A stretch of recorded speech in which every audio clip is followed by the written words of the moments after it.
Assalamualaikum warahmatullahi wabarakatuh. Kembali lagi bersama saya, Amar Gaddafi. Di video kali ini saya akan menjelaskan tentang posisi media pembelajaran dan landasan media pembelajaran. Untuk itu, tanpa berlama-lama lagi, langsung saja mari kita mulai. Pada slide pertama ini menjelaskan tentang posisi dari media pembelajaran. Dalam proses belajar mengajar, sangat diperlukan media untuk menyampaikan pesan-pesan atau materi kepada peserta didik, sehingga media merupakan bagian yang tidak terpisahkan dalam proses belajar mengajar, demi tercapainya tujuan pendidikan pada umumnya dan tujuan pembelajaran di sekolah. Proses belajar mengajar pada hakikatnya adalah suatu proses komunikasi, yaitu proses penyampaian pesan atau materi pelajaran dari sumber pesan melalui saluran atau media tertentu ke penerima pesan atau siswa. Jadi, posisi media pembelajaran di sini adalah alat untuk menyampaikan pesan atau materi dari guru kepada siswa.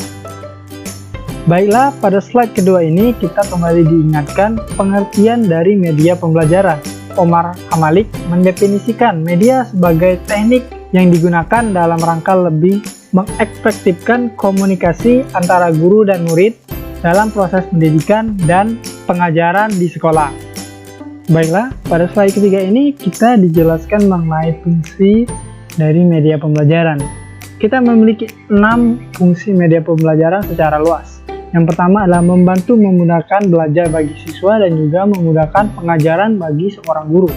Yang kedua, memberikan pengalaman yang lebih nyata kepada siswa. Yang ketiga, menarik perhatian siswa lebih besar. Yang keempat, semua indera siswa dapat diaktifkan. Yang kelima, lebih menarik perhatian dan minat siswa dalam belajar. Yang keenam, dapat membangkitkan teori dengan realitanya. Baiklah, pada slide keempat ini masih lanjutan dari slide sebelumnya mengenai fungsi media pembelajaran, tapi kali ini adalah fungsi khusus dari media pembelajaran secara visual. Yang pertama adalah fungsi atensi. Fungsi atensi media visual merupakan inti, yaitu menarik dan mengarahkan perhatian siswa untuk berkonsentrasi kepada isi pelajaran yang berkaitan dengan makna visual yang ditampakkan atau menyertai teks materi pelajaran. Yang kedua, fungsi afektif. Fungsi afektif media visual dapat terlihat dari tingkat kenikmatan siswa ketika belajar atau membaca teks yang bergambar. Yang ketiga adalah fungsi kognitif. Fungsi kognitif media visual dapat terlihat dari temuan-temuan penelitian yang mengungkapkan bahwa lambang visual atau gambar memperlancar pencapaian tujuan untuk memahami dan mengingat informasi atau pesan yang terkandung dalam gambar tersebut. Dan fungsi yang keempat adalah fungsi kompensatoris. Fungsi kompensatoris media pembelajaran terlihat dari hasil penelitian bahwa media visual yang memberikan konteks untuk memahami teks membantu siswa yang lemah dalam membaca untuk mengorganisasikan informasi dalam teks dan mengingatnya kembali. Di slide kelima ini menjelaskan mengenai jenis-jenis media pembelajaran. Di sini terdapat 2 jenis media pembelajaran. Yang pertama adalah media pembelajaran berbasis visual. Media berbasis visual ini memegang peran yang sangat penting dalam proses belajar.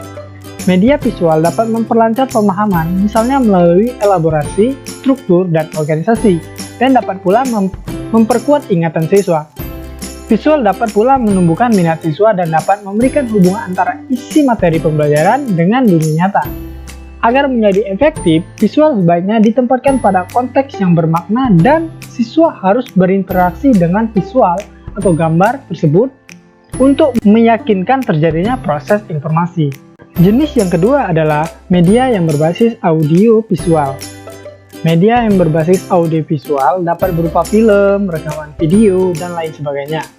Permainan simulasi termasuk juga dalam kelompok media berbasis audio visual. Media berbasis audiovisual merupakan media visual yang mengembangkan penggunaan suara. Media ini memerlukan pekerjaan tambahan untuk memproduksinya.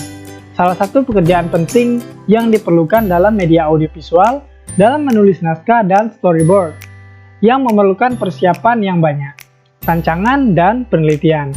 Pada slide ke-6 ini menjelaskan mengenai landasan penggunaan media pembelajaran. Menurut Brunner, ada 3 utama modus pembelajaran, yaitu enaktif atau pengalaman langsung, yang kedua ikonik atau pengalaman piktoral, gambar, dan yang ketiga adalah simbolik, pengalaman abstrak. Tingkat pengalaman memperoleh hasil belajar seperti yang digambarkan oleh Dale sebagai suatu proses komunikasi materi yang ingin disampaikan dan diinginkan siswa dapat menguasainya disebut sebagai pesan.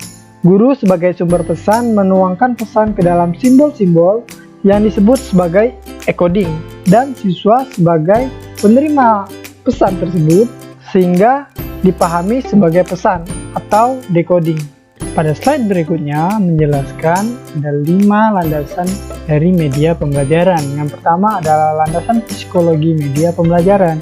Landasan ini ialah alasan atau rasional mengapa media pembelajaran dipergunakan atau ditinjau dari kondisi pelajar dan bagaimana proses belajar itu terjadi. Yang kedua adalah landasan teknologi media pembelajaran. Dalam konteks pendidikan yang lebih umum ataupun hanya proses belajar mengajar, teknologi pendidikan merupakan pengembangan penerapan dan penilaian sistem, teknik, dan alat bantu untuk memperbaiki dan meningkatkan kualitas belajar manusia. Yang ketiga adalah landasan empiris media pembelajaran.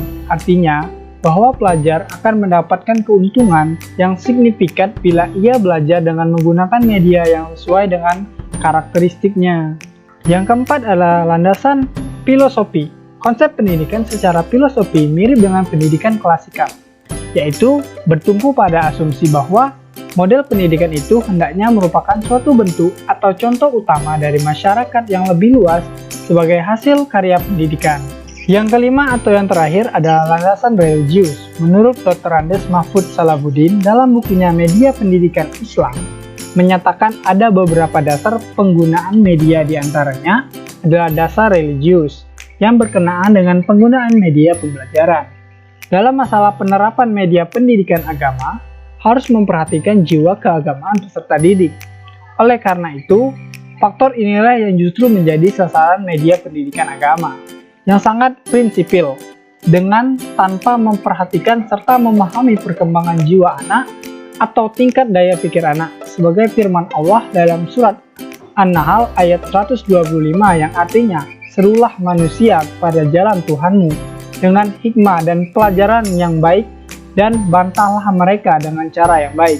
Sesungguhnya Tuhanmu dialah yang lebih mengetahui tentang siapa yang tersesat di jalannya, dan dialah yang lebih mengetahui orang-orang yang mendapatkan petunjuk. Baiklah, mungkin hanya itu saja materi di video kali ini. Kalau ada kata-kata yang salah, saya mohon maaf. Pada Allah saya mohon ampun. Jangan lupa di like, comment, and subscribe. Sampai jumpa di video berikutnya. Assalamualaikum.